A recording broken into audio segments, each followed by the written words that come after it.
A stone that has been sitting in a glass case inside the British Museum for over 200 years just became the center of one of the most alarming discoveries in the history of human civilization. Researchers, who thought they had completely figured out this artifact, walked away from the latest AI analysis with more questions than answers. And those questions are not small ones. They are the kind of questions that make historians rethink everything they believed about the ancient world, about power, about language, and about how much of what we call history was actually carefully engineered to control us. The name of the stone is the Rosetta Stone. The name of the AI is Grok. And what Grock found beneath the surface of that ancient rock has genuinely unsettled some of the world's leading researchers. Before we get into what Grock discovered, you need to understand why the Rosetta Stone matters so much in the first place. This is not just any old carved rock. This is the object that single-handedly unlocked the entire world of ancient Egypt. For over 14 centuries, hieroglyphics were completely unreadable. Every scholar, every genius, every brilliant mind that looked at those symbols carved into temple walls and ancient papyrus scrolls could not understand a single word. It was like staring at an alien language with no translation guide anywhere in sight. Then, in 1799, everything changed. Napoleon Bonaparte arrived in Egypt with something unusual for a military campaign. He did not just bring soldiers, he brought 167 scientists, historians, engineers, and scholars. This was not just a war. Napoleon genuinely wanted to understand Egypt, to document it, to study it. And while his soldiers were doing repair work on a crumbling old fort called Fort Julian near the town of Rosetta, their shovels struck something hard. It was a large, dark stone made of granodiorite, roughly the size of a small door, and its surface was covered in writing. 3 different scripts carved carefully into the same gray-black rock. At the top were hieroglyphics. In the middle was something called Demotic, a common Egyptian script used in everyday life at the time.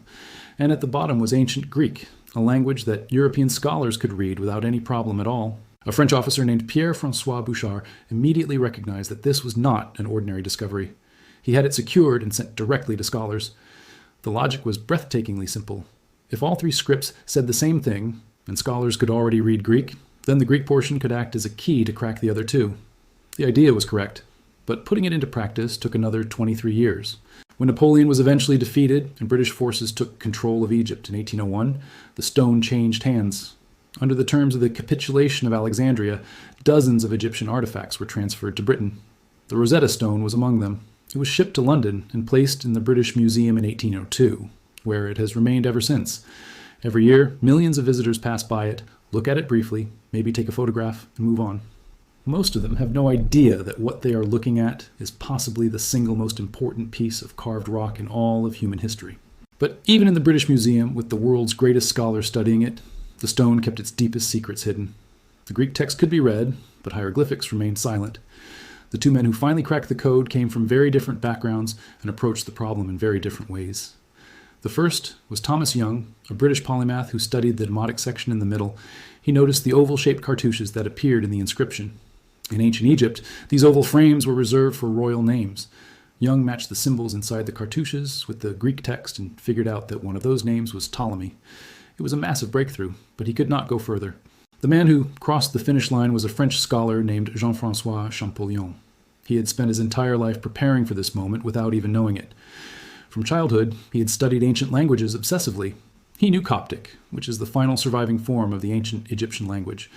And Champollion had a theory that went against everything other scholars believed at the time. Most people thought hieroglyphics were purely symbolic, that each image meant a concept or an idea. Champollion believed they also represented sounds. He compared the cartouches of Ptolemy on the Rosetta Stone with the cartouches of Cleopatra on a different artifact called the Philae obelisk. Certain symbols appeared in both names in exactly the right positions. The same symbol appeared wherever the letter P appeared. Another symbol matched wherever the letter O appeared. Champollion was right. Hieroglyphics were not just pictures, they were a complex writing system that combined phonetic sounds, conceptual symbols, and meaning-based signs all at once. On September 27, 1822, Champollion walked into a meeting of the Academy of Inscriptions in Paris and presented his findings. It is said that after he finished speaking, he collapsed from pure exhaustion and had to be carried to bed by his brother. He had done it. After more than 1,400 years of silence, the ancient Egyptians could speak again. The world could finally read what they had carved on their temple walls, their monuments, their papyrus scrolls. It was described at the time as hearing the voice of a lost civilization for the very first time. And when scholars finally understood what the Rosetta Stone actually said, many people were surprised by how ordinary it seemed. The stone contained what is known as the Memphis Decree, an official royal order issued in 196 BCE. At that time, Egypt was being ruled by a 13-year-old boy named Ptolemy V Epiphanes, a child king on the throne of one of the world's most powerful empires. Rebellions were breaking out across the country, the temples were losing influence, and the priests were nervous, so a deal was struck. Ptolemy V agreed to reduce certain taxes, cancel old debts, donate wealth to the temples, and support religious institutions. In return, the priests declared him a god. They ordered that his statues be placed in temples across Egypt, that rituals be performed in his honor, and that his divine rulership be celebrated across the land. It sounds almost modern when you put it that way. A government in crisis handing out financial relief to maintain public support. A religious establishment lending its authority to a shaky political leader in exchange for security and resources. The Rosetta Stone was not a message from the gods. It was not a hidden map or a mystical code. It was a political contract, written in 3 languages, so that every important group in Egyptian society could read and understand the terms. Historians immediately recognized this as significant. It changed the way they looked at hieroglyphics entirely. The sacred script was not only used for prayers and divine communication, it was used for tax records, government orders, laws, and political propaganda. But that was 200 years ago. That was the world before Grok. Grok is the artificial intelligence developed by XAI, the company founded by Elon Musk. By 2025, Grok had evolved into one of the most powerful reasoning-based AI systems in the world. Grok 4, the version released in mid-2025, featured 100 times more training data than its predecessor, and was specifically designed for deep analytical tasks, requiring pattern recognition across enormous datasets. It outperformed competing AI models on the most demanding reasoning benchmarks available. And in 2025, a team of researchers decided to point this extraordinarily powerful system directly at the Rosetta Stone. The approach was completely different from anything that had been tried before. Previous AI tools had looked at the stone's text, helped with translation, and compared it with other ancient inscriptions. But the Grok-assisted analysis went several layers deeper. It began with physical surface data gathered through a technique called reflectance transformation imaging. In this process, hundreds of photographs of the stone are taken from different angles, with the light source shifted in every shot. The AI then combines all of those images into an ultra-detailed 3-dimensional map of every single millimeter of the stone's surface. Scratches become visible, tool marks become readable, tiny variations in depth that are completely invisible to the human eye become data points that the machine can measure and compare. Then, the team added hyperspectral imaging to the process. Unlike a regular camera that only captures what the human eye can see, hyperspectral imaging analyzes hundreds of different wavelengths of light simultaneously. It can detect chemical differences in the stone's surface, trace elements of ancient pigments, and identify areas where the surface has been altered or disturbed in ways that no longer show any visible color difference. Where a human researcher sees only an old dark stone, the hyperspectral scanner reads a hidden map of chemical information that has been waiting there for over 2,000 years. When Grok processed all of this data together, the findings began to emerge, and some of them were deeply surprising. The first major finding was about the carving itself. Grok analyzed the depth, angle, and direction of every single chisel mark on the entire surface of the stone. It compared those measurements statistically and found something that researchers had never confirmed before. The stone was not carved by one craftsman. The pattern of chisel marks is inconsistent in ways that suggest multiple individuals worked on the inscription at different stages. Some sections were carved with a consistently deep and confident hand. Other sections show lighter, more hesitant cuts. The angles shift slightly in different areas, suggesting different tools or different techniques. Grok concluded that this was almost certainly a coordinated team effort, meaning the creation of the Rosetta Stone was a carefully organized production, not the work of a single skilled artisan. The second finding was even more striking. When Grok performed a complete surface scan and distinguished between natural erosion caused by time and intentional carvings made by humans, it flagged a number of marks that had previously been dismissed as simple damage. Some of these marks showed consistent spacing. Some appeared in repeating structural formations. The patterns were subtle enough that no human researcher had ever given them serious attention, but they were distinct enough that the AI flagged them as requiring closer examination. Researchers are still debating what these marks actually mean. Some suggest they could be organizational notations used by the scribes during production. Others believe they may be additional symbolic content that was never intended for public viewing. But the third finding is the one that genuinely unsettled people. Grok was given access to digitized versions of dozens of other Ptolemaic royal decrees and inscriptions from the same period. It was instructed to compare the language patterns, narrative structures, and rhetorical techniques across all of those texts and identify any meaningful differences or similarities with the Rosetta Stone. What emerged from that analysis was a pattern that changed the way researchers understand the document entirely. The Rosetta Stone was not simply a record of a political agreement.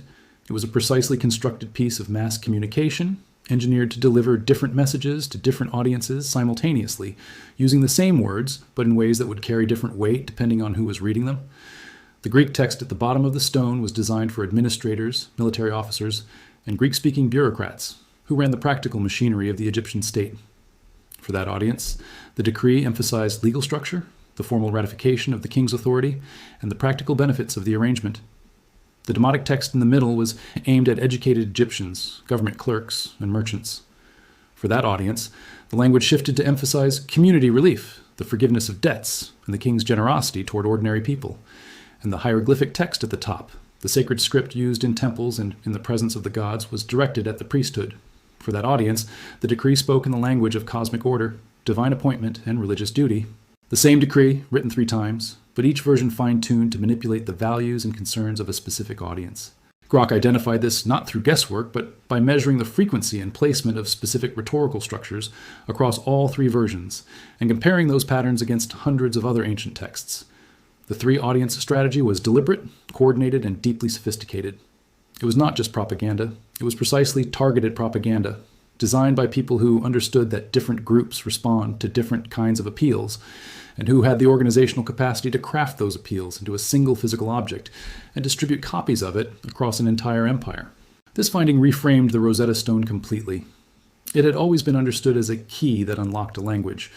Now it was being understood as evidence that the ancient Egyptians, more than 2,000 years ago, had developed a theory of political communication that is functionally identical to strategies used by modern governments, media organizations, and political campaigns today.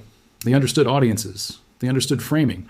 They understood that the same message could be shaped and reshaped to serve different purposes without changing its core content.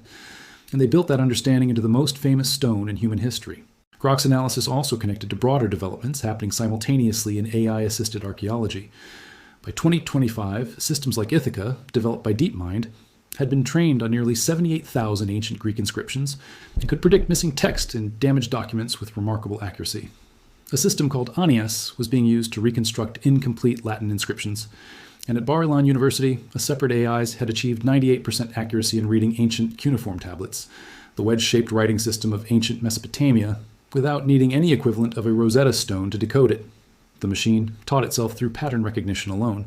These tools were also being applied to one of the most dramatic archaeological stories of the century, the Herculaneum scrolls. When Mount Vesuvius erupted in 79 CE, it buried the ancient city of Herculaneum under superheated ash and rock. A large private library inside a building now called the Villa of the Papyri was carbonized instantly. The scrolls did not burn into ashes. They were preserved by the heat, turned into fragile black cylinders that crumbled apart the moment anyone tried to open them. For centuries, they sat in museums, unreadable and untouched.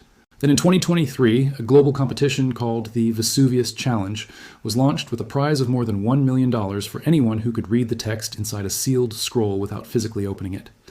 A 21-year-old former SpaceX intern named Luke Ferrator submitted an AI model that identified the first readable Greek word inside a completely sealed carbonized scroll. That word was porphyros, meaning the color purple. Within months, thousands of additional Greek letters had been identified. Researchers eventually recognized one of the scrolls as the work of a first-century philosopher named Philodemus, containing extended discussions on Epicurean philosophy, happiness, and the nature of a well-lived life. Knowledge sealed away for nearly 2,000 years had suddenly become readable again. And in 2025, another discovery added a new dimension to everything researchers thought they understood about the Rosetta Stone. At a site called Tel El Balamoun in Egypt, archaeologists excavating beneath layers of mud and accumulated sediment uncovered a large stone covered in 3 languages. When it was cleaned and examined, they realized it was an intact version of the Canopus Decree, a royal proclamation issued in 238 BCE, nearly 40 years before the Memphis Decree carved onto the Rosetta Stone. It was the oldest trilingual royal decree ever found in such complete condition. When Grock was given access to high-resolution scans of this newly discovered stone and instructed to compare it with the Rosetta Stone data, the analysis revealed a clear evolution in political messaging. In the Canopus Decree, Ptolemy III was presented primarily as a cosmic figure, a ruler who had saved Egypt from natural disaster, restored the proper order of the heavens, and acted as a bridge between humanity and the divine. The language was elevated, grand, and focused heavily on religious duty and cosmic balance. But in the Rosetta Stone, issued 42 years later under very different political pressures, the messaging had shifted. The divine framing was still present, but it was secondary to very practical concerns: tax relief, debt cancellation, military support, financial donations to specific institutions. The language had become more transactional, more targeted, and in some ways more urgent. Grock interpreted this as an evolution in the Egyptian state's understanding of political communication. Over 4 decades and across 2 generations of rulers, the priests and administrators who crafted these decrees had learned what worked and adjusted their approach accordingly. They were not simply recording history. They were actively shaping how different groups of people understood and responded to royal authority, and they were getting better at it over time. What makes all of this terrifying to researchers is not any single finding in isolation. What terrifies them is what the findings suggest collectively. The ancient Egyptians were not unsophisticated people who happened to build impressive structures. They were sophisticated political operators who understood the mechanics of mass persuasion, who engineered information to serve power, and who distributed that engineered information through a network of temples and administrative centers spanning an entire civilization. They understood that the same message could be customized for different audiences. They understood that religious authority and political authority were more powerful together than separately. They understood that controlling language meant controlling thought, and that controlling thought meant controlling people. Grock did not discover this by reading what was written on the Rosetta Stone. It discovered this by analyzing how the stone was written, how the carving was done, how the language was structured, and how the entire document relates to dozens of other ancient texts across centuries. The machine saw something that human researchers, working piece by piece over 200 years, had never been able to see all at once. But researchers are also being careful. Grock is extraordinarily powerful, but it is not infallible. Every pattern it identifies is a prediction based on available data, not a confirmed historical fact. AI systems can hallucinate, generating plausible-sounding conclusions that have no real basis in the evidence, and the datasets available to these systems are still heavily weighted toward Western archives. Greek and Roman inscriptions are well represented. Many other ancient civilizations are not. This means AI sees some parts of the ancient world in sharp focus and other parts through a blurred and incomplete lens. This is why every finding from Grock's analysis of the Rosetta Stone still needs to be checked against physical evidence, cross-referenced with other historical sources, and verified by human experts in the field. The machine can process millions of data points simultaneously, but understanding what those data points mean in the full context of human history is still a job that belongs to people. There is also the uncomfortable question of ownership that hovers over this entire story. The Rosetta Stone sits in room 4 of the British Museum. It has been there since 1802. Egypt has been formally requesting its return for decades. The former Egyptian Minister of Antiquities, Zahi Hawass, has argued repeatedly that the stone is one of the most powerful symbols of Egyptian civilization and belongs in the Grand Egyptian Museum near Cairo, displayed alongside the culture that created it. Britain's position is that the transfer of the stone in 1801 was legal under the terms of the Capitulation of Alexandria, and that the British Museum has preserved and protected it for over 2 centuries. But the Grock analysis added a new dimension to this debate that nobody anticipated. When researchers shared the findings about the stone's 3-audience strategy and its role as engineered political communication, some scholars argued these findings actually strengthen Egypt's case. The stone was not just an artifact of language. It was a device of power, created specifically to serve the Egyptian state, addressed specifically to Egyptian audiences, and rooted in the specific religious and political culture of Ptolemaic Egypt. Taking it to London did not change what it is. It simply removed it from the context that gives it meaning. That question still belongs entirely to human beings, and human beings, as usual, have not figured it out yet. The Vesuvius Challenge story illustrates something important about what AI-assisted archaeology actually means for ordinary people. When Luc Ferritor's model identified that first readable Greek word inside a sealed Herculaneum scroll, it was an act of recovery. Someone had sat down in a villa in ancient Herculaneum, put pen to papyrus, and written something they believed was worth preserving. The eruption of Vesuvius sealed that thought inside a carbonized scroll for nearly 2,000 years. And then a 21-year-old with an AI model reached across that gap and pulled the thought back into the world. It is the closest we will ever come to genuine time travel. The same feeling applies to what Grock found in the Rosetta Stone. When the AI identified that the 3-language structure was not just practical but strategic, that it reflected a sophisticated understanding of audience, persuasion, and political messaging, it was not diminishing the ancient Egyptians. It was elevating them. It was showing us that the people who built this civilization were not mystical figures operating through instinct and tradition. They were intelligent, calculating, strategically minded individuals who understood the world they lived in and developed sophisticated tools to navigate it. The Rosetta Stone was one of those tools, and for more than 200 years, we only understood half of what it was. There's one more layer worth addressing, because it touches something that matters deeply to many people. When Grok and other AI systems began analyzing ancient texts at this depth, some worried the technology would be used to attack religious and historical beliefs. The viral story about Grok being asked to examine the Bible for contradictions, which spread widely in late 2025 and into 2026, showed both the power and limits of that fear. What Grok actually produced in those analyses was not a demolition of Scripture, but a deeper appreciation of its internal structure, its literary patterns, and the remarkable consistency of its core themes across thousands of years. The Rosetta Stone analysis follows the same pattern. What Grok found was not evidence that ancient Egyptian religion was false or that the priests were empty manipulators. What it found was evidence that these were real human beings, using every tool available to hold their civilization together during a time of serious instability. Faith and strategy can coexist. They always have. What we are living through right now is genuinely historic. For the first time in human history, we have tools powerful enough to read sealed scrolls without opening them, reconstruct missing text from broken stone, and detect invisible patterns across thousands of ancient documents simultaneously. These tools are helping us hear voices that have been silent for millennia. And what those voices are saying is turning out to be far more sophisticated, far more calculated, and far more recognizably human than many researchers expected. The Rosetta Stone was always a key. What Grok revealed is that it was also a mirror, and what it reflects back at us across more than 2,000 years is uncomfortably familiar. The same desires, the same fears, the same hunger for control, the same understanding that if you want to move people, you have to speak their language, literally and figuratively, and the same awareness that different groups respond to different kinds of truth. History is never fully closed. Every new tool opens it again, but this particular opening feels different.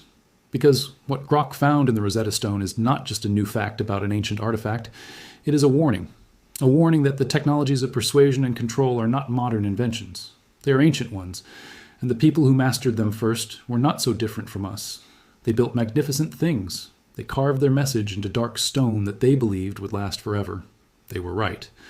What they could not have known is that 2,000 years later a machine would come along and read it in ways they never anticipated, and that the reading would terrify us, not because of what it revealed about them, but because of what it revealed about ourselves.